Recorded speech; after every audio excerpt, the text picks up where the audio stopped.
নমস্কাৰ, আপুনি চাবলৈ আৰম্ভ কৰিছে SB অসম মিডিয়া। আজি হৈছে 9 মে আৰু আজি সন্ধিয়াৰ কেইবাটাও গুৰুত্বপূৰ্ণ খবৰ আহি পৰিছে আৰু এনেধৰণৰ খবৰসমূহ নিতৌ চাবলৈ চেনেলটো ছাবস্ক্ৰাইব কৰি ভিডিঅ'টোত এটা লাইক কৰি দিব। জনাইছোঁ আজি সন্ধিয়াৰ প্ৰথমটো ব্ৰেকিং নিউজ। 13 মেৰ পৰা অসমত উচ্ছেদ।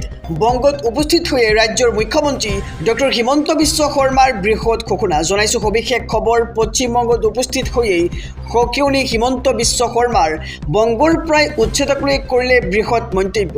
13 তাৰিখৰ পৰাই ৰাজ্যত বিজেপিয়ে আৰম্ভ কৰিব উচ্ছেদ অভিযান। চৰকাৰ গঠন কৰিয়েই পশ্চিমবংগতো চলিব একশ্যন আৰু সমান্তৰালকৈ অসমতো একশ্যন চলিব বাংলাদেশৰ বিৰুদ্ধে।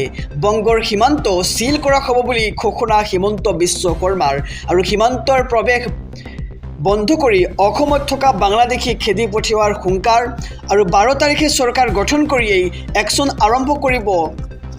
13 তাৰিখত এনে মন্তব্য কৰিছে এইবাৰ পশ্চিমবংগত উপস্থিত হৈ হিমন্ত বিশ্ব শৰ্মাই আৰু বেদখলকাৰীৰ বিৰুদ্ধে চলিব এতিয়া বৃহৎ উচ্ছেদ অভিযান। চৰকাৰ গঠন কৰিয়েই শান্তি ঘূৰাই অনাৰ সংকল্প হিমন্ত বিশ্ব শৰ্মাৰ আৰু এইবাৰ পশ্চিমবংগত উপস্থিত হৈয়েই সকিয়নি ৰাজ্যৰ মুখ্যমন্ত্ৰী ডক্টৰ হিমন্ত বিশ্ব শৰ্মাৰ। জনাইছোঁ সন্ধিয়াৰ আৰু এটি ব্ৰেকিং নিউজ, ডাঙৰ খবৰ। এইবাৰ পশ্চিমবংগত প্ৰথমবাৰলৈ বিজেপি ঐতিহাসিক পৰিৱৰ্তনেৰে ৰাজনৈতিক যাত্ৰাৰ শপত গ্ৰহণ। জনাইছে এক ডাঙৰ খবৰ। সমগ্ৰ ৰাজ্যবাসীক এইবাৰ বংগত প্ৰথমবাৰলৈ বিজেপি চৰকাৰ ঐতিহাসিক পৰিৱৰ্তনেৰে ৰাজনৈতিক যাত্ৰাৰ শপত গ্ৰহণ আৰু তৃণমূলৰ দুৰ্গত তীব্ৰ প্ৰত্যাহ্বানেৰে গেৰুৱা বাহিনীৰ বিজয় যাত্ৰা আৰম্ভ। আৰু আজিৰে পৰা বিজেপিৰ এই যাত্ৰাই পশ্চিমবংগৰ ৰাজনীতিক প্ৰদান কৰিব এক নতুন মাত্ৰা। বিজেপিৰ সুপৰিকল্পিত ৰাজনৈতিক কৌশলৰ ফল বিজেপিৰ বংগ দখল। শুভেন্দু অধিকাৰীয়ে বংগৰ চৰকাৰৰ নতুন মুখ্যমন্ত্ৰী হিচাপে আজি শপত গ্ৰহণ কৰিছে আৰু বংগৰ আন এগৰাকী প্ৰভাৱশালী বিজেপি নেতা দিলীপ ঘোষেও ল'ব শপত আৰু বংগত প্ৰথমবাৰলৈ এইবাৰ বিজেপি চৰকাৰ দেখিবলৈ পোৱা গৈছে। ঐতিহাসিক পৰিৱৰ্তনেৰে ৰাজনৈতিক যাত্ৰাৰ শপত গ্ৰহণ, তৃণমূলৰ দুৰ্গত তীব্ৰ প্ৰত্যাহ্বানেৰে গেৰুৱা বাহিনীৰ বিজয় যাত্ৰা আৰম্ভ আৰু আজিৰে পৰা বিজেপিৰ এই যাত্ৰাই পশ্চিমবংগৰ ৰাজনীতিক প্ৰদান কৰিছে নতুন মাত্ৰা। বিজেপিৰ সুপৰিকল্পিত ৰাজনৈতিক কৌশলৰ ফল বিজেপিৰ বংগ দখল আৰু শুভেন্দু অধিকাৰীয়ে বংগৰ চৰকাৰৰ নতুন মুখ্যমন্ত্ৰী হিচাপে আজি শপত লয়। জনাইছোঁ আৰু এটি ব্ৰেকিং নিউজ, ডাঙৰ খবৰ। ভোট চুৰিক লৈ পুনৰ বিস্ফোৰক মন্তব্য ৰাহুল গান্ধীৰ। ভোট চুৰিক লৈ পুনৰ বিস্ফোৰক মন্তব্য কৰিছে এইবাৰ ৰাহুল গান্ধীয়ে। ভোট চুৰি কৰি অসমত নিৰ্বাচন জিকিলে বিজেপিয়ে। পশ্চিমবংগ আৰু অসমত ভোট চুৰি কৰি নিৰ্বাচন জয়ী হৈছে বিজেপিয়ে। পূৰ্বে মহাৰাষ্ট্ৰ, মধ্যপ্ৰদেশ, হাৰিয়ানাত হৈছিল ভোট চুৰি আৰু এনে মন্তব্য কৰিছে এইবাৰ ৰাহুল গান্ধীয়ে। সকলো তথ্য দাঙি ধৰাৰ দাবী এইবাৰ ৰাহুল গান্ধীৰ। ভোট চুৰি কৰাৰ ছিষ্টেম বনাইছে বিজেপি আৰু নিৰ্বাচন আয়োগে। লাখ লাখ নাম কৰ্তন কৰি নতুন নাম সংযোগ কৰে নিৰ্বাচন আয়োগে। বিজেপিয়ে ভাবিছে তেওঁলোকৰ অভিসন্ধি কোনেও গম পোৱা নাই, কিন্তু শীঘ্ৰেই এই ষড়যন্ত্ৰ ফাদিল কৰাৰ সময় আহিব। জনতাও ইতিমধ্যে এই কথা গম পাইছে আৰু ভোট চুৰিক লৈ এইবাৰ পুনৰ বিস্ফোৰক মন্তব্য ৰাহুল গান্ধীৰ। পশ্চিমবংগ আৰু অসমত ভোট চুৰি কৰি নিৰ্বাচনত জয়ী হৈছে বুলি এতিয়া বিস্ফোৰক মন্তব্য কৰিছে ৰাহুল গান্ধীয়ে। জনাইছোঁ সন্ধিয়াৰ আৰু এটি ব্ৰেকিং নিউজ, ডাঙৰ খবৰ। আজি পশ্চিমবংগৰ নতুন মুখ্যমন্ত্ৰী হিচাপে শপত লৈছে শুভেন্দু অধিকাৰী আৰু এইবাৰ পশ্চিমবংগৰ মসনদত বহিল শুভেন্দু অধিকাৰী। DGP, CP আৰু মুখ্য সচিবৰ সৈতে বৈঠক আৰু দেখিবলৈ পোৱা গৈছে মমতাৰ মাজত হাহাকাৰ। এক ডাঙৰ খবৰ জনাইছোঁ সমগ্ৰ ৰাজ্যবাসীক এইবাৰ পশ্চিমবংগৰ মসনদত বহিছে শুভেন্দু অধিকাৰী। DGP, CP, মুখ্য সচিবৰে বৈঠক আৰু মুখ্যমন্ত্ৰী ৰূপে শপত লোৱাৰ পিছতেই এইবাৰ মমতা বেনাৰ্জীৰ মাজত হাহাকাৰ দেখিবলৈ পোৱা গৈছে। গাদী হেৰুৱাই এতিয়া দিশহাৰা হৈ পৰিছে মমতা বেনাৰ্জী।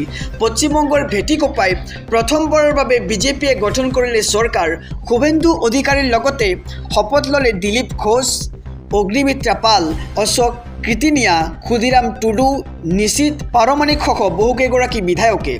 আৰু বংগৰ জনতাৰ ওচৰত আঁঠু লৈ সেৱা লৰে দেশৰ প্ৰধানমন্ত্ৰী নৰেন্দ্ৰ মোদীয়ে 21খন ৰাজ্যৰ মুখ্যমন্ত্ৰী উপস্থিত আছিল এই শপত গ্ৰহণ অনুষ্ঠানত আৰু পশ্চিমবংগৰ মসনদত এইবাৰ বহিল শুভেন্দু অধিকাৰী ঐতিহাসিক বিজয়ৰে এবাৰ শপত গ্ৰহণ কৰিছে পশ্চিমবংগৰ নতুন মুখ্যমন্ত্ৰী শুভেন্দু অধিকাৰীয়ে ডিজিপি চিপি আৰু মুখ্য সচিবৰ সৈতে হৈছে এক বিশেষ বৈঠক জনাইছো আৰু এটি ব্ৰেকিং নিউজ ডাঙৰ খবৰ উচ্ছেদিতৰ ঘৰ বাৰী আৰু মাটিৰ ব্যৱস্থা কৰিব বদৰুদ্দিন আজমলে শিক্ষাৰ্থীৰ পঢ়া শুনাৰ দায়িত্ব ল'ব বদৰুদ্দিন আজমলে আৰু এইবাৰ এনে মন্তব্য কৰিছে এআইইউডিএফ প্ৰধান বদৰুদ্দিন আজমলে উচ্ছেদিতৰ ঘৰ বাৰী আৰু মাটিৰ ব্যৱস্থা কৰিব আজমলে উচ্ছেদিত পৰিয়ালৰ ল'ৰা ছোৱালীৰ পঢ়া শুনাৰ দায়িত্ব ল'ব আজমলে সমগ্ৰ অসমতে উচ্ছেদ বন্ধৰ দাবী এইবাৰ বদৰুদ্দিন আজমলৰ ব্যক্তিগতভাৱে সকলো পৰিয়ালৰ শিক্ষাৰ্থীৰ সম্পূৰ্ণ দায়িত্ব ল'ব বদৰুদ্দিন আজমলে উচ্ছেদৰ বিৰুদ্ধে আদালতৰ কাষ চাপিব বদৰুদ্দিন আজমলে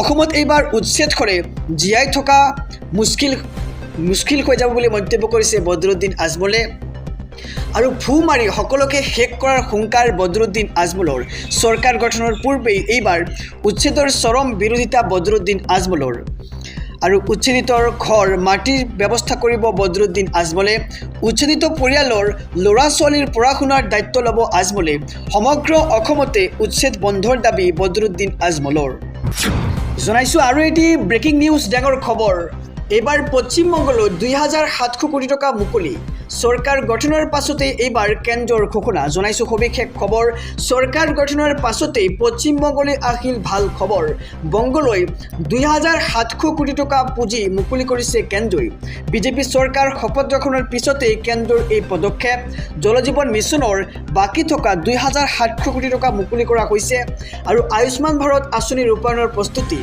চৰকাৰ গঠনৰ পাছতে এইবাৰ পশ্চিমবংগলৈ আহি পৰিছে ভাল খবৰ বংগলৈ 2700 কোটি টকা পুঁজি মুকলি কৰিছে কেন্দ্ৰই বিজেপি চৰকাৰ শপত গ্ৰহণৰ পিছতেই কেন্দ্ৰৰ এই বৃহৎ পদক্ষেপ জল জীৱন মিছনৰ বাকি থকা 2700 কোটি টকা মুকলিৰ ঘোষণা আয়ুষ্মান ভাৰত আঁচনি ৰূপায়ণৰ প্ৰস্তুতি কৰা হৈছে জনাইছো আৰু এটি ব্ৰেকিং নিউজ ডাঙৰ খবৰ অহা 15 মেৰ পূৰ্বে বৃদ্ধি পাব পেট্ৰল আৰু ডিজেলৰ মূল্য দেশত খুৰাখুৰে বৃদ্ধি পাব পেট্ৰল আৰু ডিজেলৰ মূল্য 15 মেৰ পূৰ্বে বৃদ্ধি পাব পাৰে পেট্ৰল আৰু ডিজেলৰ মূল্য ভাৰতত প্ৰতি মাহত বৃহৎ ক্ষতিৰ সন্মুখীন হৈছে ইন্ধন কোম্পানীসমূহে আৰু ইৰাণ আমেৰিকাৰ যুদ্ধৰ মাজতেই বৃদ্ধি পাইছে খাৰুৱা তেলৰ দাম হৰমুজ প্ৰণালীত নিষেধাজ্ঞা জাৰিৰ পাছতে এইবাৰ খাৰুৱা তেলৰ দাম বৃদ্ধি হৈছে পূৰ্বে প্ৰতি বেৰেল খাৰুৱা তেলৰ দাম আছিল $70 আৰু যুদ্ধৰ প্ৰভাৱ পৰি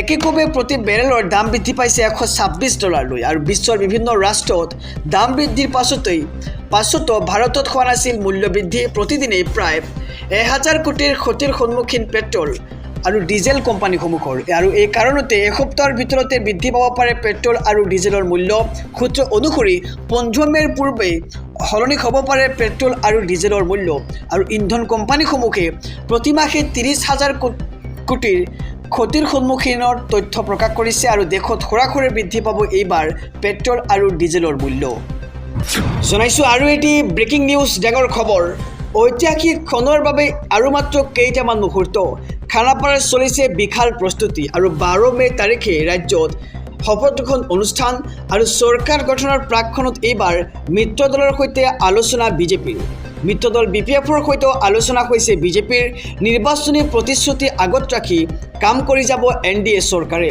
আৰু অহা 12 মেত নতুন চৰকাৰে শপত গ্ৰহণ কৰিব ঐতিহাসিক অনুষ্ঠানৰ জৰিয়তে মুখ্যমন্ত্ৰীয়ে গ্ৰহণ কৰিব শপত আৰু প্ৰতিটো মিত্ৰ দলৰ শুভাকাংক্ষী প্ৰতিনিধি উপস্থিত থাকিব সেই শপত গ্ৰহণ অনুষ্ঠানত আৰু 10 মে ৰাতিপুৱা 9 বজাত বিধায়িনী দলৰ সভা অনুষ্ঠিত হ'ব আৰু 10 বজাত এনডিএ বিধায়িনী দলৰ সভা অনুষ্ঠিত হ'ব কাইলৈ অসমলৈ আহিব কেন্দ্ৰীয় পৰ্যবেক্ষক বিজেপি নাড্ডা আৰু নৱাব সিং সাইনি কেন্দ্ৰীয় পৰ্যবেক্ষকৰ উপস্থিতিতেই অনুষ্ঠিত হ'ব বিধায়িনী দলৰ বৈঠক আৰু 12 মে তাৰিখে এই বৈঠকৰ ঐতিহাসিক ক্ষণত মুখ্যমন্ত্ৰীয়ে গ্ৰহণ কৰিব শপত